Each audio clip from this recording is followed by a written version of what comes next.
നമസ്കാരം, ഞാൻ ധന്യ സതീഷ്. എൻ്റെ എല്ലാ കൂട്ടുകാർക്കും ധന്യയോഗത്തിലേക്ക് സ്വാഗതം. നിങ്ങളുടെ ശാരീരികവും മാനസികവുമായ ആരോഗ്യവും സമാധാനവും മെച്ചപ്പെടുത്താൻ സഹായിക്കുന്ന യോഗാ അഭ്യാസങ്ങൾ ഈ ചാനലിലൂടെ എത്തിക്കുക എന്നതാണ് എൻ്റെ ലക്ഷ്യം. ഇനി നമുക്ക് ആസനയിലേക്ക് കിടക്കാം. നമ്മളിപ്പോൾ ചെയ്യാൻ പോകുന്ന ആസന ബാലാസനം. കുട്ടികൾ മുതൽ മുതിർന്നവർ വരയ്ക്കും ചെയ്യാൻ പറ്റിയ ആസനയാണ് ബാലാസനം. ഇതൊരു വിശ്രമ ആസനയാണ്.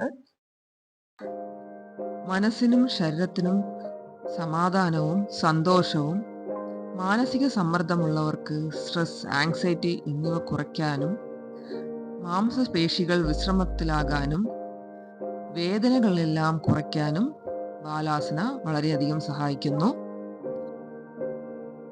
മുട്ടുവേദനയും ബാക്ക് പെയിനും ഉള്ളവരൊന്നും ഇത് ചെയ്യാൻ പാടില്ല. തലചുറ്റൽ ഉണ്ടാകാം. ചിലർക്ക് ഈ പോസ് ചെയ്യുമ്പോൾ ഡിസിനെസ് ഉണ്ടാകാം.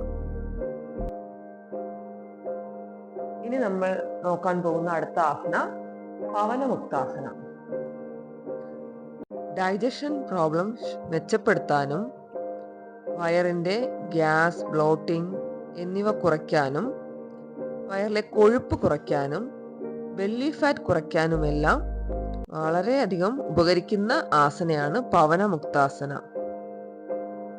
ഈ ആസന ചെയ്യാൻ പാടില്ലാത്തവർ മുട്ടുവേദന, സിവിയർ ബാക്ക് പെയിൻ, ഹെറന്യ ഉള്ളവർ ഇത് ചെയ്യാൻ പാടില്ല.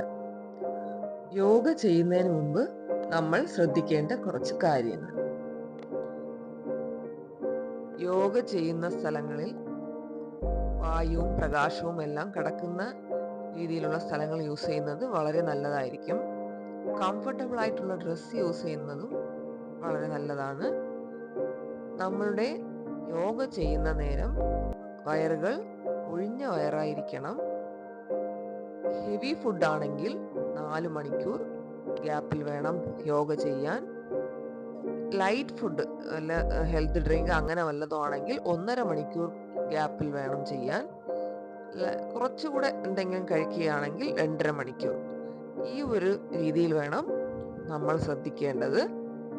രാവിലെയും വൈകുന്നേരവുമാണ് യോഗ ചെയ്യേണ്ടത്. എൻ്റെ കൂടെ എല്ലാവർക്കും ആസന ചെയ്യാൻ പറ്റിയെന്ന് കരുതുന്നു. നിങ്ങൾക്ക് യോഗയെക്കുറിച്ച് കൂടുതൽ അറിയാനും ദിനചര്യയിൽ യോഗ ഉൾപ്പെടുത്താനും ആഗ്രഹിക്കുന്നവർ എൻ്റെ ചാനൽ സബ്സ്ക്രൈബ് ചെയ്ത് കൂട്ടുകാർക്കെല്ലാം ഷെയർ ചെയ്ത് ലൈക്ക് ചെയ്യാൻ മറക്കരുത്. നിങ്ങളുടെ വിലയേറിയ അഭിപ്രായങ്ങൾ ഞങ്ങൾ പ്രതീക്ഷിക്കുന്നു. അടുത്ത നല്ലൊരു വീഡിയോയുമായി കാണുന്നവരെ എല്ലാവർക്കും നമസ്കാരം.